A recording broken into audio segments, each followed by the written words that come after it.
Dragon Ball Z Budokai Tenkaichi 3. What can I say about this game that hasn't already been said? This is arguably one of the best Dragon Ball Z games to exist. This game is the complete package, even in 2022. So let's not drag this intro any longer than we need to. So without further ado, this is your boy AC speaking. Welcome to the headquarters. And let's move on to 2007. So grab your Nimbus Cloud and your Power Pole, and let's take a look back at Dragon Ball Z Budokai Tenkaichi 3. The modes we have here are Dragon History, Ultimate Battle, which is my favorite mode, Dragon World Tour, Duel, Evolution Z, Ultimate Training, Data Center, Character Reference, Options, and you can summon Shimron after you collected all 7 Dragon Balls in story mode. Now let's take a look at the roster. As far as this roster goes, this is it. This is the greatest roster in any Dragon Ball game. 97 playable characters, 161 if you want to count transformations. This roster is absolutely stacked. This is the definitive roster for Dragon Ball entirely. Games after this, the games before this, this is the definitive Dragon Ball roster. We now have 22 arenas to fight in, and on some arenas you can change the time of day, so that's always a cool feature to have. Now as far as the soundtrack goes, this is completely debatable. It really depends on what soundtrack you prefer, but I will always pick Budokai Tenkaichi's 2 soundtrack over this one. But this soundtrack slaps as hard as well. They got the obvious hits like, you know, everyone's favorite, Heat Capacity, Survive,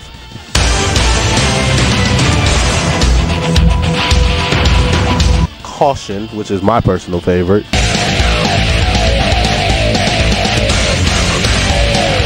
and many more bangers. Now there's one more little thing that I want to point out, since I haven't pointed it out in the previous 2 videos, and that is the interactive loading screens. Now this has been a thing since the first Budokai game, but they weren't as fun as the Tenkaichi ones in my opinion. Tenkaichi 1 had Goten getting higher than the clouds, Tenkaichi 2 has Brick Breaker Yamcha edition, and Tenkaichi 3, funny enough, has 3 different loading screens. We got Vegeta doing push-ups, Gohan pulling multiple swords out the ground like he trying to be Link or something, and then we got Goku being a fat ass. That's just Goku. I mean, what more can I say about that one? Alright, now let's take a look at Dragon History, which is this game's story mode. Things are set up a little differently here this time, aesthetically wise, in the main menu. That's about it. But you still have your typical Saiyan Saga to the Buu Saga, the movies, the GT, What If, it's all still here. Even the Dragon Ball Saga is still here. But this time around, it only showcases the major fights only. Unlike the past 2 games where damn near the entire sagas will be playable. They also added cutscenes mid-fight. These are triggered when your opponent is at a certain health state, then you will have the option to click in the right analog stick and the cutscene will initiate. In my opinion, if you want the best story mode experience, I'd say this game would be your best option over the other 2. This gives you more than enough of a complete Dragon Ball experience. It's not up to today's standards, but by 2007 standards, this was the best way possible.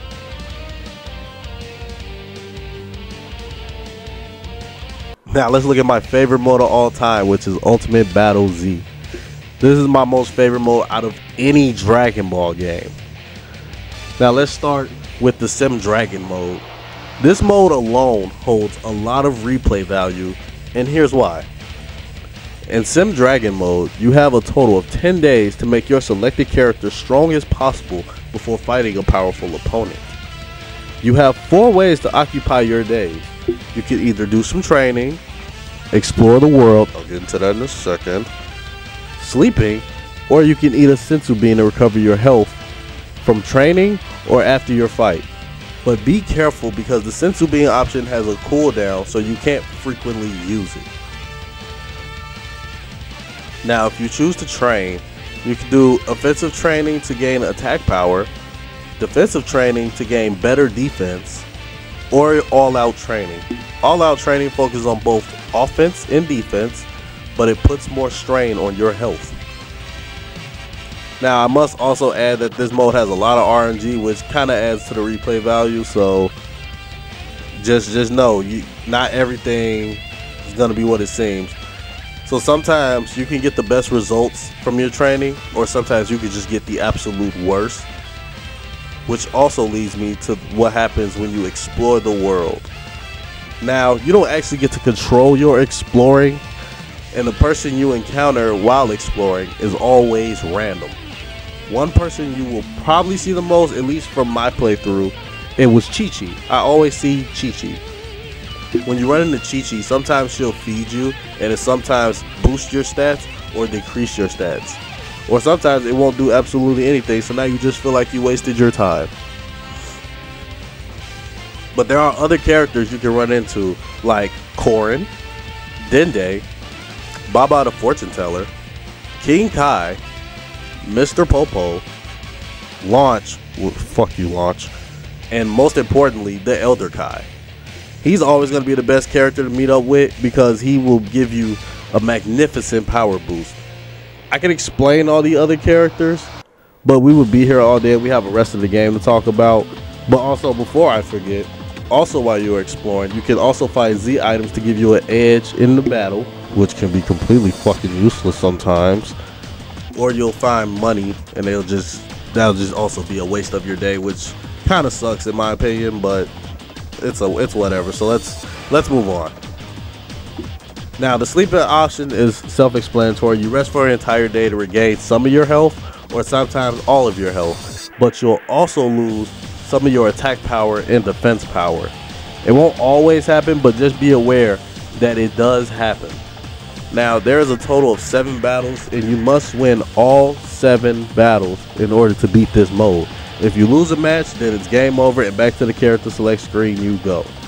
Overall, this mode is a lot of fun and one hell of a challenge, and in my opinion, the best mode in any Dragon Ball game, and I just love it. This mode is amazing, and fuck you Launch. I'm gonna say that one more time. Fuck you Launch. Now let's move on to mission 100. This mode is exactly what it sounds like. There is 100 battles, and a good amount of these missions have requirements in order to compete, like creating a team with a certain amount of destruction points, or fighting a team of 5 with only 4 characters or less, or sometimes it'll be like a team of 3. You have to beat that team with one character or 2, and that'll be it. It's not much, but there's an incentive here. Completing all 100 missions will give you more battles to fight in Sim Dragon mode. So there's your incentive right there, especially for someone like me who loves the Dragon Sim mode. Survival is survival. That's self-explanatory in any game that's a fighter. Disc fusion. Now, I never used this as a kid growing up, so I didn't know what this mode does until the making of this video. This fusion actually grants you to 2 extra modes depending on which Budokai Tenkaichi disc you use. Tenkaichi 1 grants ranking battle, which honestly just reminds me of Ultimate Battle Mode from that game. It literally resembles that. And Tenkaichi 2 disc gives you access to the course battle, which is something literally like the Ultimate Battle Z mode from that game.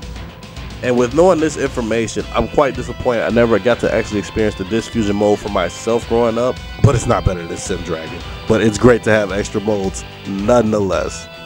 World Tournament mode is back and it has a couple changes. We have World Tour mode and Free mode. World Tour are the tournaments that only pop up during a certain time of the day, which is a pretty cool feature in my opinion. I feel like this is the only game that had this type of feature. So I feel like, hey, Namco, if you're listening, hey, bring that feature back. It was pretty dope in my opinion.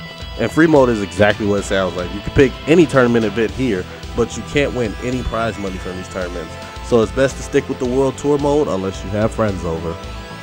Dueling hasn't changed that much, except the fact that they added the DP battle mode, which we somewhat touched on in Mission 100 mode. But if you want a further explanation on the DP battle mode, I mean, it's just you have a certain amount of destruction points. You can only go up to 10, 15, or 20. You create a team within those DP points. And even with transformations are expensive, so it's best you pick the base form of that character, of whoever you try to use, that has a transformation at least. Everybody's destruction points are different, so build your team wisely. Evolution Z hasn't changed. Training is still the same. Data Center hasn't changed much. The only new addition is that you can view your saved replay of your battles here. Other than that, there's nothing new with Data Center. Character Illustrations has added a couple things.